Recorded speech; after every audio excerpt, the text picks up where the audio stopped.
The subject is Brahmacharya. The correct meaning of Brahmacharya is to remain attached to Brahma. Brahmani vicharanam iti brahmacharyam. Whenever people do some work or think of doing any work extroversially, they look upon the object with which they come in contact as a crude, finite entity.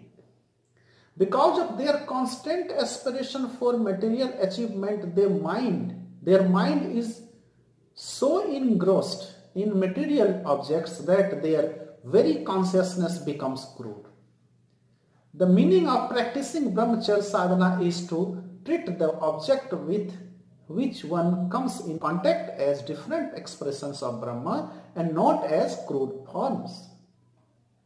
By means of such an ideation, even though the mind wanders from the object to another, it does not get detached from Brahma because of the cosmic feeling taken for each and every object. As a result of this Preya sadhana or extroversial approach is converted into Shreya sadhana, that is introversial approach, and come into Prema. That is a Preya means attraction towards crude material objects, while Shreya means attraction towards the ultimate reality. Kama means desire for finite objects, and Prema means desire for the infinite.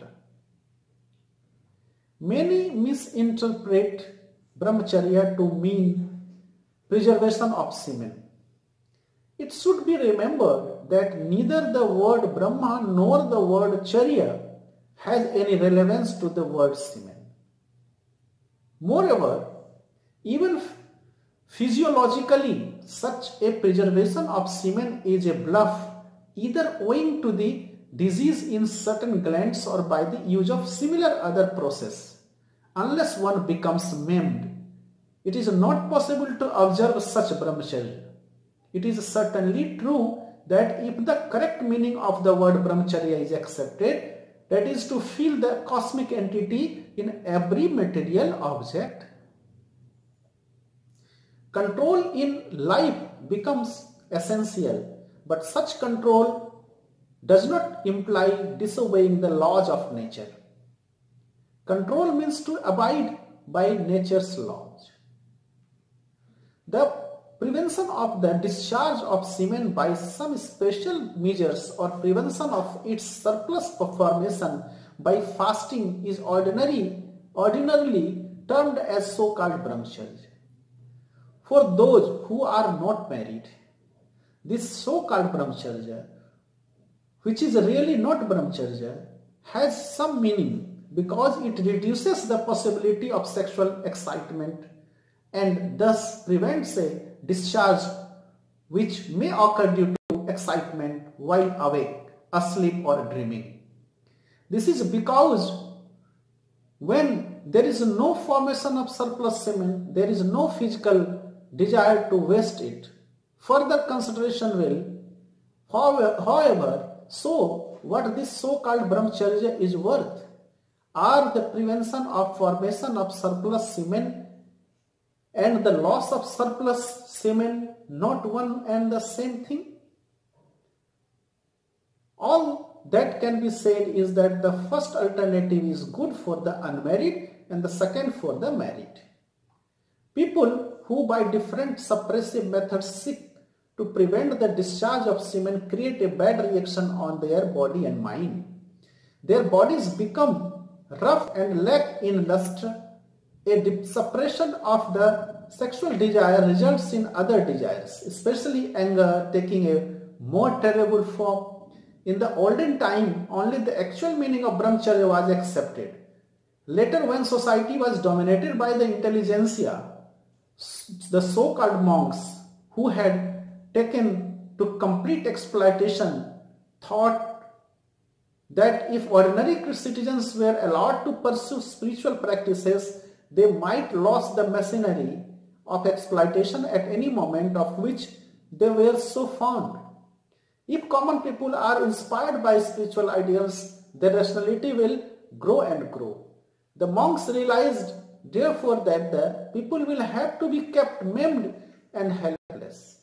Fear and inferiority complex will have to be infused in people to exploit them. They found that such an exploited mass consisted of ordinary worldly people, most of whom were married. If therefore the loss of semen was anyhow declared as anti-religious, they would be able to gain their end without difficulty. And the result was promptly achieved. Ordinary worldly people began to think that they, by leading a married life, had committed a serious wrong, a heinous sin. They had indulged in activities against brahmacharya. The monks observed celibacy and were therefore far superior.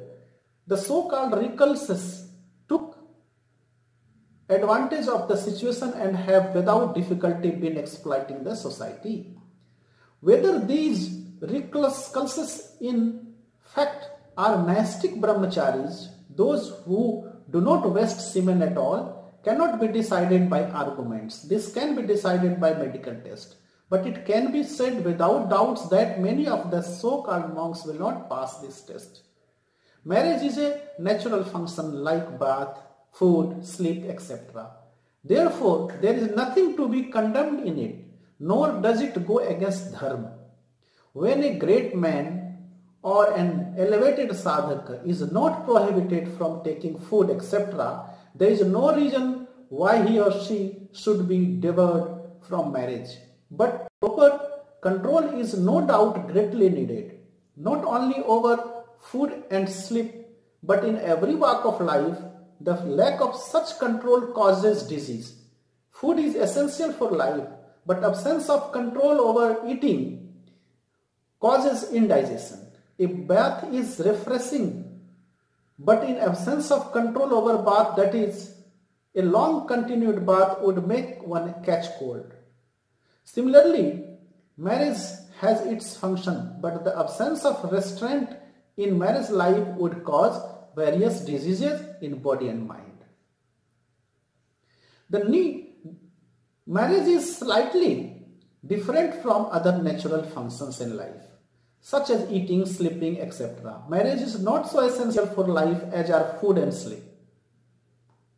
The need for marriage differs with individuals. That is why, in the opinion of Anand Marg, every individual has complete freedom in matters of marriage. For example, marriage of those persons who suffer from some physical or mental disease, or who are not financially well off, or whose present circumstances are not favorable for marriage, that is, where marriage can cause unhappiness, is not desirable. Those who are constantly engaged in the... Therefore, those who want to kill their desires should better adopt some easy method of committing suicide instead of pursuing any difficult method of spiritual practice. I do not find any reason to support the so-called brahmacharya for those who are Shaiva, Shakta, Vaishnava, or who believe in Puranas, because their deities Shiva, Vishnu, Krishna and others were what is commonly known as worldly people. In Purana, the names of their wives and children are also mentioned. Dharma is based on Satya. Dharma sah na yatra na satyam asti. Where there is no Satya, there is no Dharma. This peculiar interpretation of brahmacharya may contain anything and everything save except Satya. Hence, there is no Dharma or Brahma in it. Humanity has to progress towards the ultimate reality by accepting what is truth, that is the path of sadhaka. That is the path of dharma. It may be privileged to parasitic, religious professionals to deny that is simple truth in practical life, but thereby the sanctity of dharma cannot be maintained. It is not the path of satya, it is nothing but hypocrisy.